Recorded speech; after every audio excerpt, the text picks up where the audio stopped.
Part 1 میں آپ نے دیکھا کہ کیسے اللہ نے اپنے نبی حضرت موسیٰ علیہ السلام کو دشمن کے گھر میں پالا، لیکن اب وہ وقت آ چکا تھا جب حق اور باطل کا آمنا سامنا ہونا تھا۔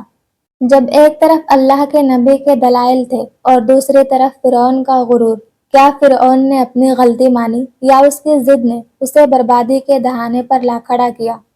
اللہ سبحانہ و تعالیٰ کے حکم سے حضرت موسیٰ اور ہارون علیہ السلام نے فرعون کو اللہ تعالیٰ کے احکامات پہنچائے۔ فرعون چونکہ اللہ تعالیٰ کا منکر اور اپنے رب ہونے کا دعویٰ کرتا تھا، اس نے دعوت حق کو قبول کرنے کے بجائے بحث مباحثہ کرنا شروع کر دیا۔ ناظرین کرام، اس فرعون نے کہا، اے موسیٰ، کیا ہم نے اپنے پاس بچپن میں تمہاری پرورش نہیں کی تھی، اور کیا تم نے اپنی عمر کے کئی سال ہمارے ہاں نہیں گزارے؟ اور پھر تم اس کے بعد وہ قتل بھی کیا جو کر کے چلے گئے، اور تم تو ناشکروں میں سے ہو۔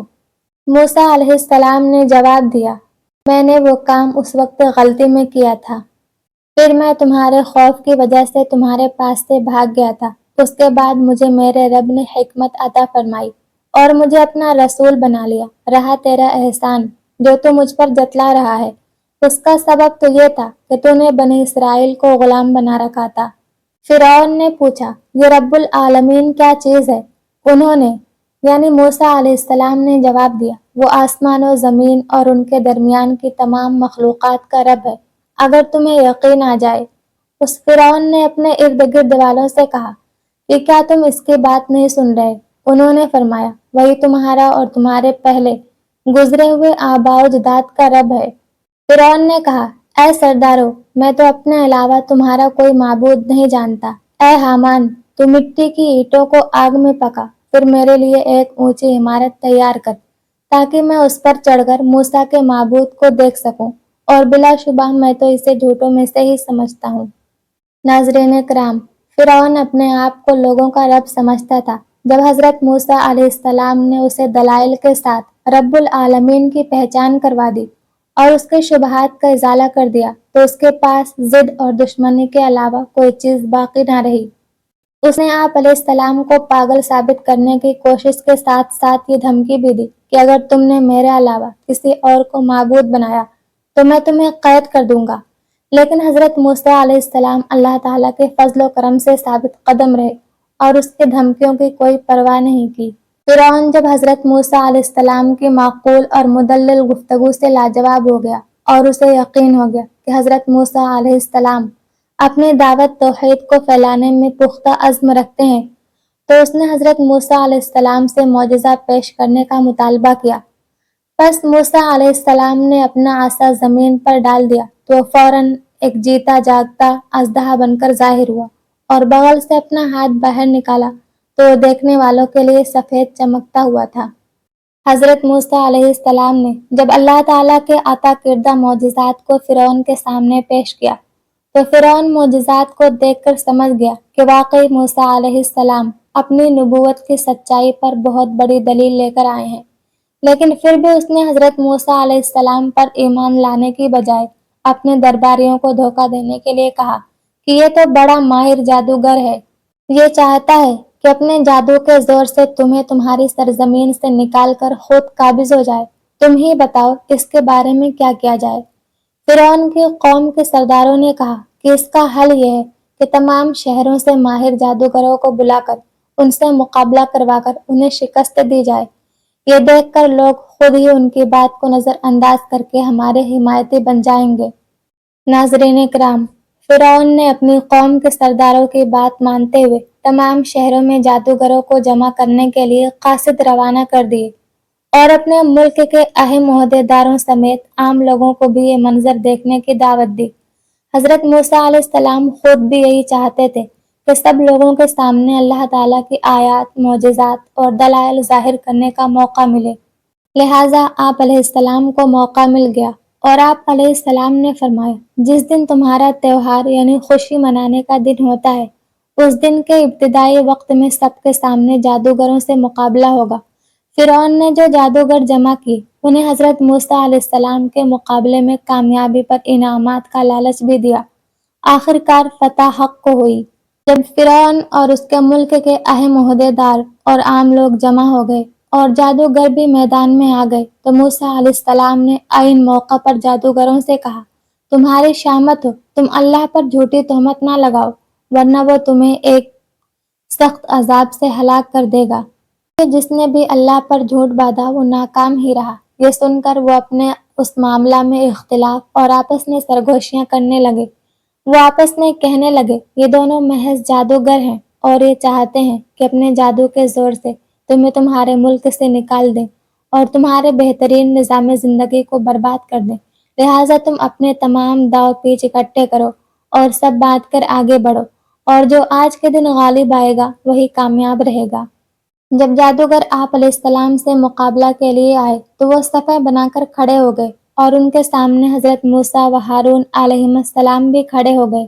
جادوگروں نے کہا کہ پہلے آپ اپنا کام دکھائیں گے یا ہم؟ حضرت موسیٰ علیہ السلام نے جواب دیا کہ پہلے تم دکھاؤ۔ انہوں نے اپنے جادو کا کرتب دکھانے سے پہلے فرعون سے کہا کہ فرعون کے جاہ و جلال کی قسم، یقیناً ہم ہی غالب رہیں گے۔ پھر انہوں نے اپنی رسیاں اور لاٹھیاں زمین پر پھینکتے وقت لوگوں کی نظر بندی کر دی اور ان پر یہ ہیبت طاری کر دی کہ وہ بہت بڑا جادو لے کر آئے ہیں۔ ان کی رسیاں اور لاٹھیاں لوگوں کو سانپ لگنے لگی۔ ابتدا میں حضرت موسیٰ علیہ السلام بھی کچھ گھبرائے، لیکن اللہ رب العزت نے آپ علیہ السلام کو کامیابی کی امید دلاتے ہوئے خوف نہ کھانے کی تلقین کی۔ ناظرین، جب جادوگروں نے اپنے جادو کا کرتب دکھانے کے لیے اپنی رسیاں اور لاٹھیاں زمین پر ڈالیں تو وہ لوگوں کے بہت بڑے سانپوں کی صورت میں نظر آنے لگے۔ لوگ ان کے جادو سے بہت متاثر ہوئے۔ حضرت موسیٰ علیہ السلام دل ہی دل میں خوف کھانے لگے کہ کہیں لوگ ان کے کرتب سے متاثر نہ ہو جائیں۔ اللہ رب العزت نے فوراً آپ علیہ السلام پر وحی نازل فرمائی کہ اب آپ بھی اپنی لاٹھی زمین پر ڈالیں۔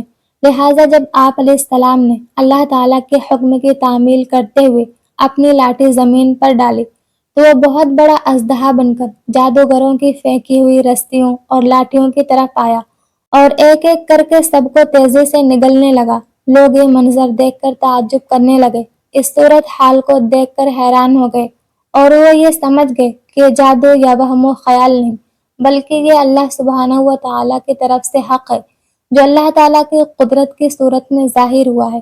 حقیقت کو سمجھتے ہی تمام جادوگر اور فرعون کی قوم کے بہت سارے لوگ بغیر کسی خوف کے اللہ تعالیٰ کے حضور سجدہ میں گر گئے اور سب کے سامنے حضرت موسیٰ و ہارون علیہم السلام کے رب پر ایمان لانے کا اعلان کر دیا۔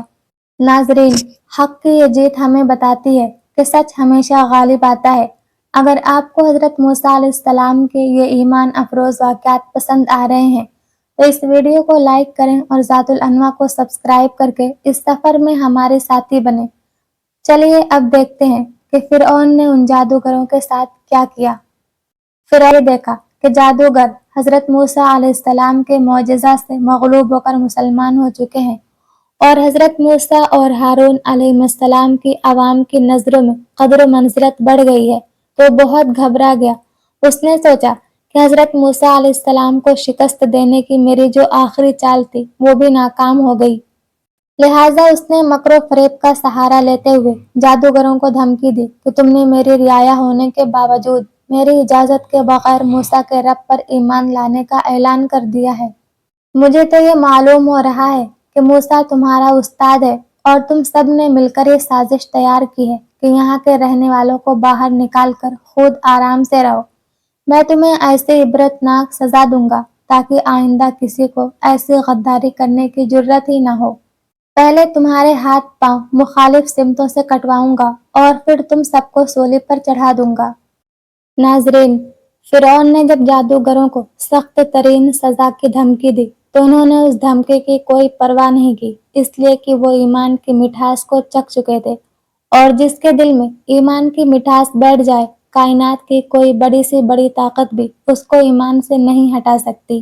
کئی جادوگر جو چند لمحے پہلے فرعون سے انعام و اکرام اور عزت کے طلبگار تھے، ایمان لانے کے بعد ایسے بے خوف ہوئے کہ سخت ترین دھمکی بھی ان کے ایمان کو متزلزل نہ کر سکی۔ انہوں نے اس انتقامی کارروائی کے مقابلے میں اللہ تعالیٰ سے صبر و استقامت کی دعا مانگی تو اللہ رب العزت نے قبول فرماتے ہوئے ان میں صبر و استقامت پیدا کر دیا۔ فرعون اور اس کی قوم حضرت موسیٰ علیہ السلام کی روحانی قوت کا مظاہرہ دیکھ کر مرغوب ہو گئی، اور فرعون نے جادوگروں اور دیگر ایمان والوں پر اپنے شدید غصہ کا اظہار کرتے ہوئے انہیں سولی پر چڑھا دیا، لیکن حضرت موسیٰ علیہ السلام کو وہ کوئی نقصان نہ پہنچا سکا۔ فرعون کے درباریوں کو اس پر شدید صدمہ پہنچا۔ انہوں نے فرعون کو حضرت موسیٰ علیہ السلام اور ان کی قوم کے خلاف خوب بھڑکایا۔ فرعون نے انتقامی کارروائی کرتے ہوئے حضرت موسیٰ علیہ السلام کی قوم بنی اسرائیل کے لڑکوں کو قتل کرنے کا دوبارہ حکم جاری کر دیا، جس پر حضرت موسیٰ علیہ السلام کی قوم بڑی پریشانی کا شکار ہوئی، اور آپ علیہ السلام سے درخواست کی کہ آپ کی ولادت سے پہلے بھی ہمارے لڑکوں کو قتل کیا جا رہا تھا، اور اب دوبارہ یہ سلسلہ شروع ہو گیا ہے، کیا کریں؟ حضرت موسیٰ علیہ السلام نے فرعون کے مقابلے میں اپنی قوم کو اللہ تعالیٰ سے مدد طلب کرنے اور صبر کرنے کی تلقین کی، اور ساتھ ساتھ یہ بھی خوشخبری سنائی کہ بہت جلد اللہ سبحانہ و تعالیٰ تمہیں فرعون کے ظلم و ستم سے نجات عطا فرمائیں گے۔ فرعون بنی اسرائیل کی نرینہ اولاد کے قتل کا حکم دے چکا تھا، لیکن اس کے باوجود حضرت موسیٰ علیہ السلام کے روحانی غلبہ کا خیال اسے اندر ہی اندر گھلایا جا رہا تھا۔ اس کے دل کو سکون نہیں تھا۔ آخر کار یہ فیصلہ کیا کہ موسیٰ علیہ السلام کو قتل کیے بغیر یہ معاملہ ختم نہیں ہوگا۔ اس نے اپنے درباریوں کو بلا کر کہا کہ اگر موسیٰ کو ہم نے یوں ہی چھوڑے رکھا تو مجھے یہ خوف ہے کہ یہ آہستہ آہستہ تمہارے دین کو بدل دے گا اور مصر میں فساد پھیلائے گا، لہٰذا موسیٰ علیہ السلام کو قتل کر دیا جائے۔ حضرت موسیٰ علیہ السلام کو جیسے ہی فرعون کی سازش کا علم ہوا تو آپ علیہ السلام نے اللہ رب العزت سے ہر متکبر اور ظالم کے ظلم سے نجات کے لیے اللہ تعالیٰ کی پناہ مانگی۔ لیکن اصل حیرت تو ابھی باقی تھی۔ جس مجلس میں فرعون اور اس کے درباری حضرت موسیٰ علیہ السلام کے قتل کے بارے میں گفتگو کر رہے تھے، اس مجلس میں فرعون کی قوم میں سے ایک ایسا مومن بھی موجود تھا جو ابھی تک اپنے ایمان کو چھپائے ہوئے تھا۔ اس نے جیسے ہی حضرت موسیٰ علیہ السلام کے قتل کا منصوبہ سنا تو اپنی قوم کو سمجھایا کہ تم ایک ایسے آدمی کو قتل کرنا چاہتے ہو جو صرف یہ کہتا ہے کہ میرا رب اللہ ہے، اور وہ اپنی رسالت پر دلائل بھی لے کر آیا ہے۔ اگر وہ جھوٹا ہے تو اس کے جھوٹ کا نقصان اسے ہی پہنچے گا، اگر وہ سچا ہے تو پھر جس عذاب کی وہ دھمکی دے رہا ہے وہ تمہیں ضرور پہنچ کر رہے گا، لہٰذا تم یہ نہ سمجھو کہ ہمیشہ تمہاری بادشاہت رہے گی، اس کو زوال بھی آ سکتا ہے، اور مجھے تو تمہارے بارے میں یہ خطرہ ہے کہ کہیں تمہارا حال بھی تم سے پہلے کی نافرمان قوموں جیسا نہ ہو، جیسے قوم نوح، قوم عاد، قوم سمود وغیرہ۔ یاد رکھو، قیامت کے دن تمہیں کوئی بھی اللہ تعالیٰ کے عذاب سے بچانے والا نہیں ہوگا۔ پھر اس نے اپنی قوم کو اور بھی کئی نصیحتیں کی۔ فرعون اور اس کاریوں نے جب اس مومن کی گفتگو سنی تو ان کا رخ حضرت موسیٰ علیہ السلام سے ہٹ کر اس مومن کی طرف ہو گیا، اور انہوں نے چاہا کہ پہلے اسے قتل کر دیں، مگر اللہ تعالیٰ نے فرعون اور اس کے درباریوں کی چال کو ناکام بنا دیا۔ ناظرین، فرعون ہر وقت اس کوشش میں رہتا تھا کہ کسی نہ کسی طرح حضرت موسیٰ علیہ السلام کو لوگوں کی نظروں سے گرا کر خود ان کی نظروں میں معزز بنے، اسی لیے وہ آپ علیہ السلام کو مختلف انداز میں مذاق کا نشانہ بناتا تھا۔ اس نے ایک مرتبہ اپنے وزیر حامان سے کہا کہ میرے لیے ایک بہت ہی اونچا محل بناؤ جس پر چڑھ کر میں موسیٰ کے معبود کو دیکھ سکوں۔ ناظرین کرام، فرعون نے جب حضرت موسیٰ علیہ السلام اور ان کی قوم کو تکالیف پہنچانے میں کوئی کسر نہ چھوڑی تو حضرت موسیٰ علیہ السلام نے اپنی قوم کو اللہ تعالیٰ سے مدد طلب کرنے اور صبر کرنے کی تلقین کی، اور ساتھ ہی ساتھ انہیں یہ بھی تعلیم دی کہ اللہ تعالیٰ کو راضی کرنے کے لیے اپنے گھروں کو مسجد بنا لو اور زیادہ سے زیادہ اس کی عبادت کرو۔